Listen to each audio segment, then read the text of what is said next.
অবশেষে ভাগ্য বদলে গিয়েছে সিলেটের সেই ভাইরাল ফুল বিক্রেতা শিশু ফাইজার। সামাজিক যোগাযোগ মাধ্যমে ভাইরাল হওয়া সিলেটের ফুল বিক্রেতা শিশু ফাইজাকে নিয়ে নতুন আলোচনা তৈরি হয়েছে। রাস্তায় ফুল বিক্রি করা এই ৮ বছরের মেয়েটি বাবা মা দুজনকেই হারিয়েছে অনেক আগেই। অভাবের তাড়নায় প্রতিদিন শহরের বিভিন্ন মোড়ে ফুল বিক্রি করেই চলে তার জীবনযুদ্ধ।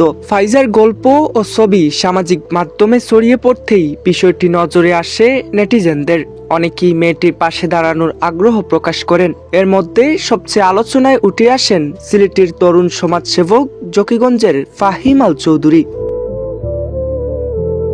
ভিডিওটি দেখার পর ফাহিম আল চৌধুরী ব্যক্তিগতভাবে ফাইজার খোঁজ খবর নেন। পরে তিনি জানান শিশুটির দীর্ঘমেয়াদী দায়িত্ব নিতে তিনি আগ্রহী। ফাহিম আল চৌধুরী বলেন, ফাইজাকে রাস্তার জীবনে বড় হতে দেওয়া যায় না। তার নিরাপত্তা, শিক্ষা আর ভবিষ্যতের দায়িত্ব নিতে আমি প্রস্তুত।